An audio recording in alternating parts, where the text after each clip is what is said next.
بسم اللہ الرحمن الرحیم۔ بچوں، میں ہوں مس نادیہ اور آج ہم کرنے جا رہے ہیں ورک شیٹ صفحہ نمبر 4 اور نظم حمد مکمل مشق۔ تو آئیے دیکھتے ہیں۔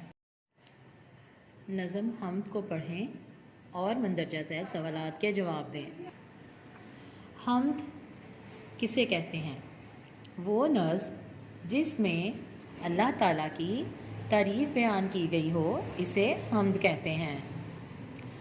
حمد میں اللہ تعالیٰ کی کن کن نعمتوں کا ذکر ہوا ہے؟ میدان، صحرا، دریا، گلشن، باغ، چاند، سورج، فلک، ستارے، کوئل، پی۔ اگر سارا سال ایک ہی موسم رہتا تو کیا ہوتا؟ اگر سارا سال موسم ایک جیسا رہتا تو انسان اکتا جاتے اور مختلف موسموں سے لطف نہ اٹھا پاتے۔ سورج سے ہمیں کیا فائدے پہنچتے ہیں؟ سورج سے ہمیں روشنی اور توانائی حاصل ہوتی ہے۔ سیاہی کے پردے اٹھانے سے کیا مراد ہے؟ سیاہی کو کس سے تشبیہ دی گئی ہے؟ سیاہی کو رات سے تشبیہ دی گئی ہے۔ اور سیاہی کے پردے جب اٹھتے ہیں یعنی جب رات ختم ہو جاتی ہے، سیاہی کے پردے اٹھ جاتے ہیں تو وہ اس کے بعد کیا ہو جاتا ہے؟ اجالا ہو جاتا ہے، یعنی دن پھیل جاتا ہے۔ تو سیاہی کے پردے اٹھانے سے مراد ہے کہ اللہ تعالیٰ نے تاروں بھری رات بنائی ہے اور رات کے بعد دن کا اجالا پھیل جاتا ہے۔ آسمان پر چمکتے ستارے آپ کو کیسے لگتے ہیں؟ کیسے لگتے ہیں بچوں آپ کو؟ آسمان پر چمکتے ستارے دل کو بہت بھلے لگتے ہیں۔ بچوں، جیسا کہ آپ جانتے ہیں کہ رمضان کا مہینہ بہت بابرکت اور رحمتوں والا مہینہ ہے، تو اللہ تعالیٰ نے ہمیں اس مہینے میں روزہ رکھنے کی توفیق عطا فرمائی ہے۔ تو روزہ رکھنے کی کیا نیت ہوتی ہے اور کیا دعا ہوتی ہے؟ آئیے ہم اس کو دیکھتے ہیں۔ وَبِصَوْمٍ غَدٍ نَوَيْتُ مِن شَهْرِ رمضان۔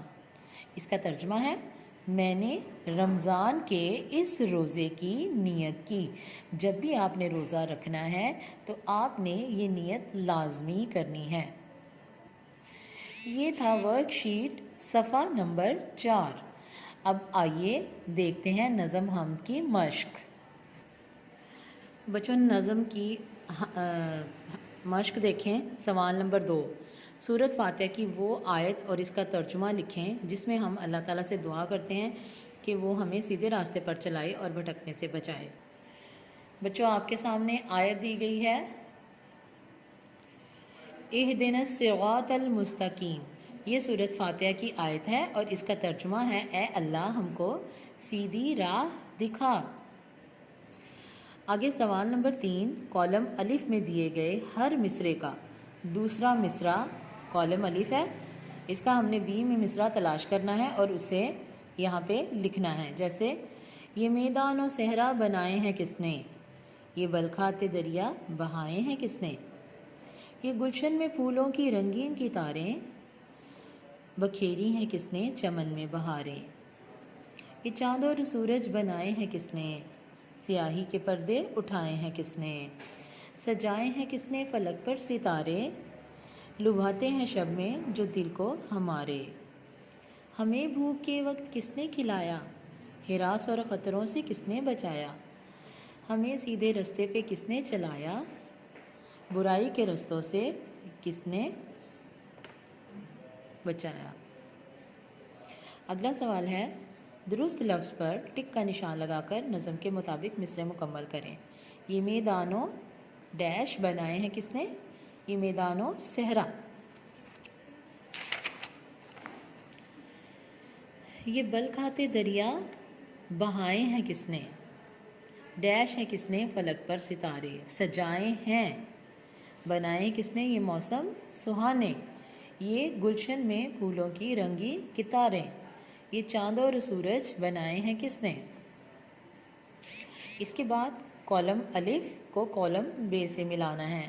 صحرا ریگستان، گلشن باغ، پھول گل، چاند مہتاب، سورج آفتاب، ستارے نجوم، فلک آسمان، ہراس، ڈر۔ یہ بچوں مترادف الفاظ تھے، ہم معنی الفاظ تھے جن کے معنی ایک جیسے ہوتے ہیں۔ تو امید ہے بچوں آپ کو سمجھ آ گئی ہوگی۔ اللہ تعالیٰ آپ سب کا حامی و ناصر ہو۔ اللہ حافظ۔